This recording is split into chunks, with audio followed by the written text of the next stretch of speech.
For someone who might not know, explain what microbiome-friendly means and why is it a cornerstone of your product line?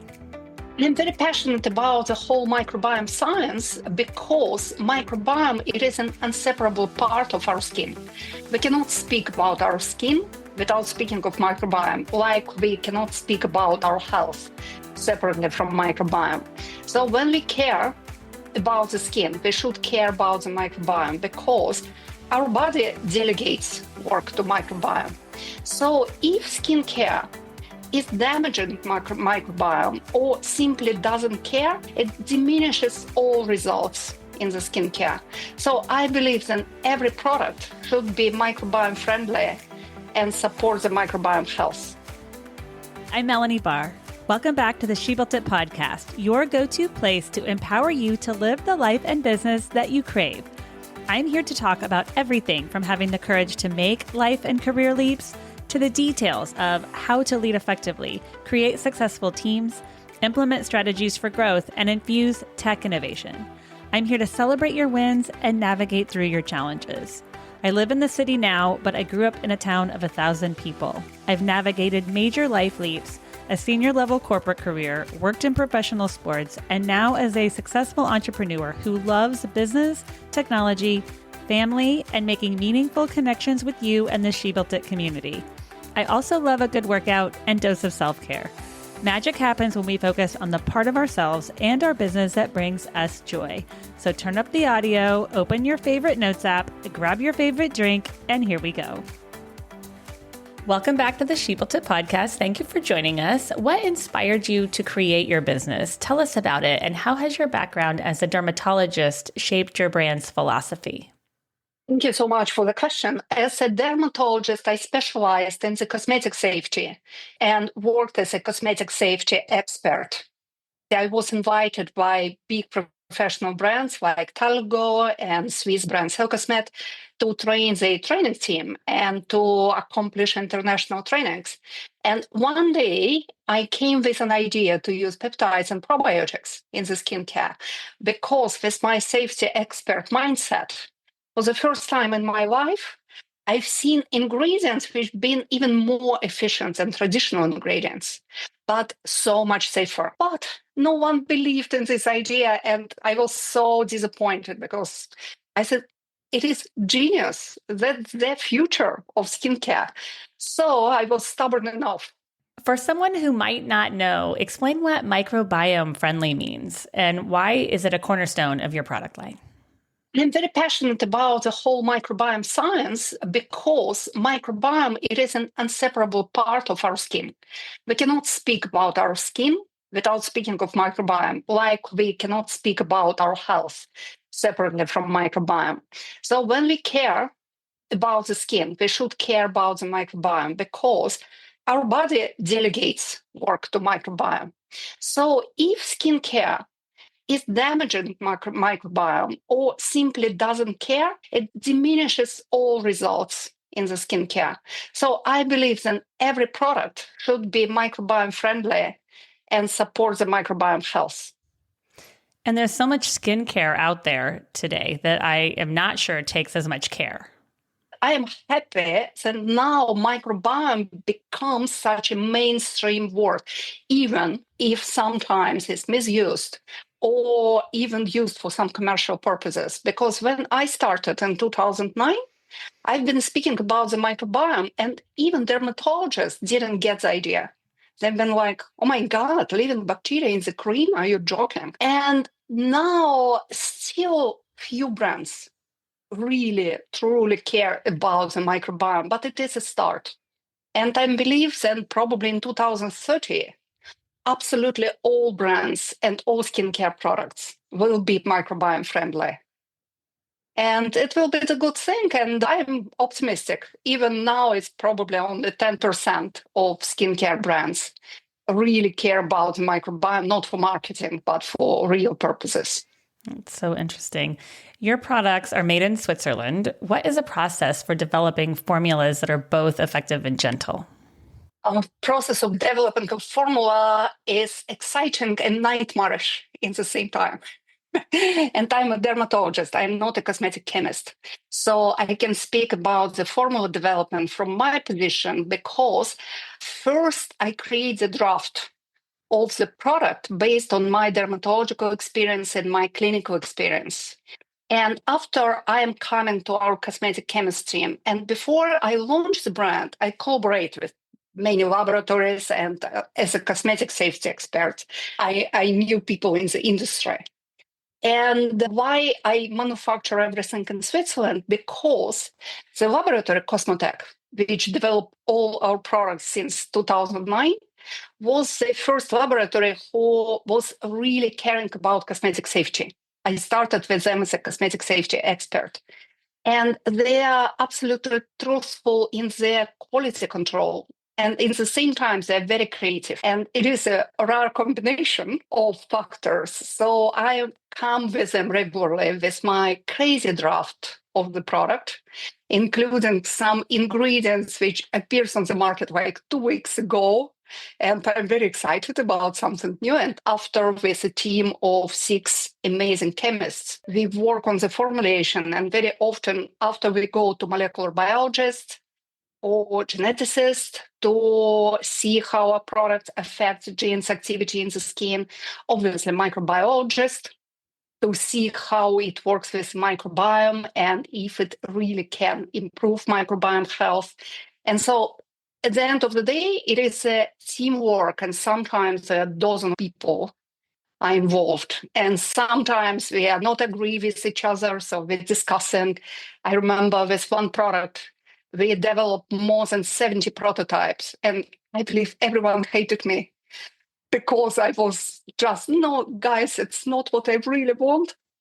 But after, when we're coming to the place, when we start testing with the packaging and with stability of the product, it's exciting moment. But sometimes it takes years. Our latest launch of pigmentation cream and pigmentation mask, we worked on the formulation almost 6 years. But when you finish, it's such a feeling. And finally, you accomplished. As a cosmetic safety expert, what misconceptions about skincare do you wish most consumers understood? I think that probably the first misconception, they really think that skincare cannot penetrate into the skin. And honestly, FDA position support this point of view because the FDA description of cosmetic product was defined like 90 years ago, but science progressed, and now we understand that cosmetic product and literally everything you apply on the skin can potentially penetrate into the skin, at least partially. But another point of view of probably other half of customers, everything penetrates into the skin, everything can intoxicate you, everything can be dangerous. Our skin is a very efficient barrier. So everything cannot penetrate into the skin. And the whole skincare product, in most of the time, it doesn't penetrate into the skin in the deep layers of the skin. And it is good.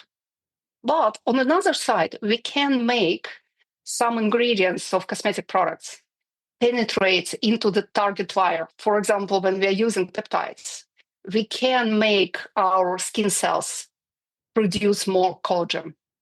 It takes time. It is technological. It can be complicated, but it is possible. But in the same time, we cannot make hyaluronic acid penetrate into the skin. It is too big, just too big. It covers the skin. But it is a misconception like yes or no, it is not binary. And another misconception is, I think that's about the price. And I met so many people who think that the quality is defined by the price. Like more expensive the product is, deeper it penetrates into the skin, and better it will be for your skin. And it is not so simple.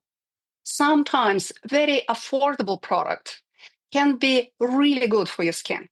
In some situation, it's all you need. But sometimes expensive products, they are really good. They are based on some innovative ingredient, innovative technology, but it is not like a golden rule. Everything under $30 doesn't work. Everything $500 is magic. No. It's so interesting because there's so much skincare out there today that it's hard to know what is actually good for your skin. Are there certain things you can tell us to look for? It is so difficult because I am almost 30 years in the industry, and I suppose I have more knowledge about skincare products than an average consumer. And it is still difficult for me. I'm curious, and sometimes on the duty-free shelf, I find this beautiful jar, and I go, oh my God, what is inside? But I can read the label, and it gives me some idea about what is inside, which average person probably cannot do because it is too complicated. We have thousands of ingredients registered, so it's just humanly impossible to know all of them. But it is all you can get from the packaging. And also you can apply on your hand and to see, do you like the texture or not? It says nothing about efficiency. It says nothing about even potential allergic reaction because it still can happen if you didn't react immediately. It doesn't exclude any allergic reaction in the future. And all that's the whole feeling of the product. Do you like it or not? So I suppose probably the best way is to consult an expert. And I know how it feels. It's so difficult to find a real expert who will not be commercially engaged and will really think about the best for you. But I think there are a lot of skincare practitioners who are easy to help people with a consultation and also some kind of self-education just to look for some basic things about your skin, because when you understand how your skin functions, if your skin has some layers and your skin has a microbiome, and microbiome is a living layer built from bacteria and fungi who are beneficial for your skin. So probably you will understand then product should not be disinfectant, for example, and if it contains alcohol or some chlorhexidine or benzoyl peroxide, it will kill your microbiome. So it's a hint, it can be not good.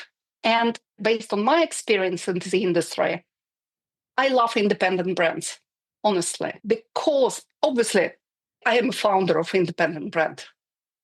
But independent brands can do more incorporating science in their formulations, and we are less obliged to be commercially highly successful. We are not obliged to get huge margin like corporate brands. So for me, that's always a better chance to find something interesting, efficient, and safe at the same time. Tell us about your brand and your products. I launched the brand in 2009, and the whole idea of the brand at the start, it was an opportunity to use new ingredients such as peptides and probiotics in skincare. And 15 years ago, almost no one in the industry believed in peptides and probiotics. Now, both of them are mainstream, they're very trendy, they're fine, they can be high on Google search. But I really see the perspective in peptides and probiotics because they're safe but efficient at the same time. And another of my arguments when I tried to introduce it to big brands, I was like, let's launch something for pregnant women, at least to offer some alternative to Botox injections.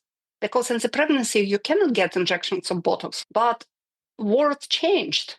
And now we don't have 18 years old pregnant women, or at least we have much less of 18 years old mothers.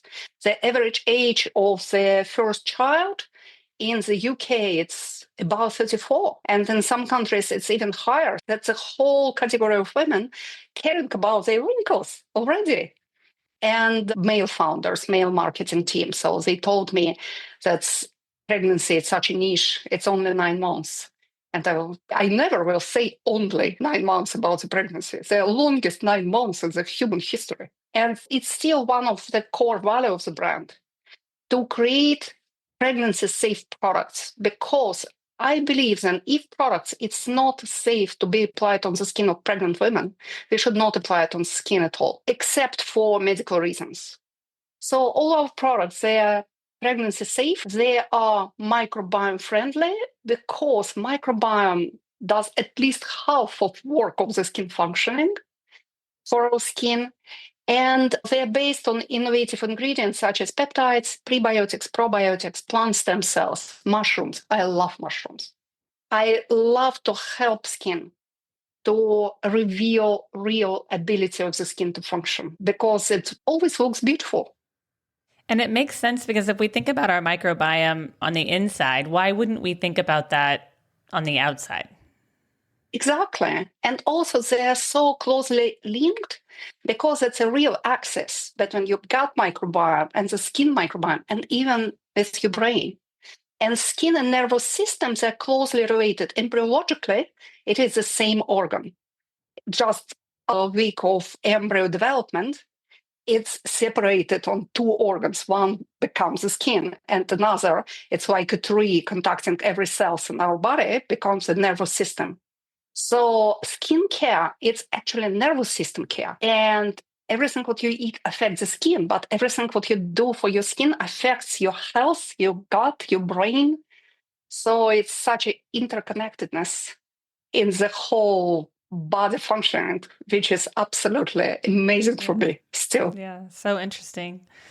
What advice would you give aspiring entrepreneurs, especially looking to enter the beauty and wellness industry? Especially for young women, I will say don't be afraid and be strong. Don't let others explain what you should do and what you should not.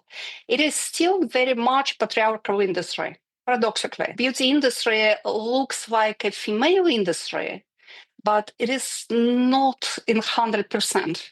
It's still beauty products created by men for women. And that's what I don't like about the beauty industry, all this paternalism. Like, I heard it so many times. Women love beautiful jars. Women love crystals and gold. That's not true. We love real stuff. We love effect. If you have efficient skincare, you don't care about the jar. Obviously, it's good to listen to experts, but just don't be too confident because that will be a lot of people who will teach you how to do it. Don't use this and that. Use these ingredients because Google search is high because everyone is speaking about it. Or don't use this packaging. It looks ugly. Take this jar. Yes, it's made in some Chinese factory, but people will love it because it's eye-catching. Colors, packaging, the whole idea. Just if you have an idea, keep it. Believe in yourself. And also another thing, don't be afraid to build a team with the people you like, because it's very often what I see in our industry, like we don't, it's not about friendship. Just you should find a real professional. If you don't like them, you should not like them. But for me, it never worked. I should like people to work with them because we work together all the time, so many hours of the day. And I personally feel uncomfortable if I feel like someone doesn't like me or I cannot like this person. And so I think the best thing is team, even if it is a small team.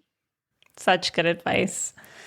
Magic happens when we focus on the part of ourselves and our business that brings us joy. We've talked a lot about business today. What is one thing that you do to make sure that you're finding and living your joy? First of all, I'm very passionate about my ideas. So what makes me happy, it is an opportunity to realize this idea because it makes the world a better place if we will be more courageous and if we realize our dream without being too realistic. I would not do it. It's too difficult. But also another thing, this famous work-life balance. And now I am in the place when I understand it better. Now I am 52. And honestly, before 40, I was like, sleep is for losers. I can do everything at the same time. Now I understand it better. And I try to keep my work-life balance as much as I can. So to have time for my children and time for family and have a couple of hours in the morning to swim, to work out, to live some life. And also I try to create and preserve this work-life balance for the team because I know then it is so tempting. Do not sleep to get some great achievement, to run after your dream, but life is a marathon. So I'm trying to help our team to be more balanced. It's good for me, and I suppose it's good for people as well, as I can see. And team members want to work for someone that takes care of themselves as well. Yeah, I think so. I'm not this kind of person who will not share personal information with team. We know each other. We know not only names of our children, but if they have some problems in school, we know who, if someone takes a new cat, everyone knows about this new kitten. So I think it makes me happier because before launching the brand, I worked in organized big companies and I didn't feel happy there. It's not my world. Thank you so much for joining us today and for encouraging us to continue to make leaps in our life and be strong in our ideas and about the microbiome of the skin. So interesting to learn about that. Please share with us how and where we can find you. We have the Meder website, obviously, and kbeauty.com. And I write a lot of articles for our blog, so maybe it will be interesting to read. And also I have Instagram page, Dr. Tiina Meder. Thank you for joining us today. I'd love to hear from you. Reach out to me at hello@shebuiltit.com, on our She Built It website, or at She Built It on social. Thank you to my editor, Rich Streffolino, who always makes us sound good. Until next time, let nothing stop you from experiencing the life and business that you crave.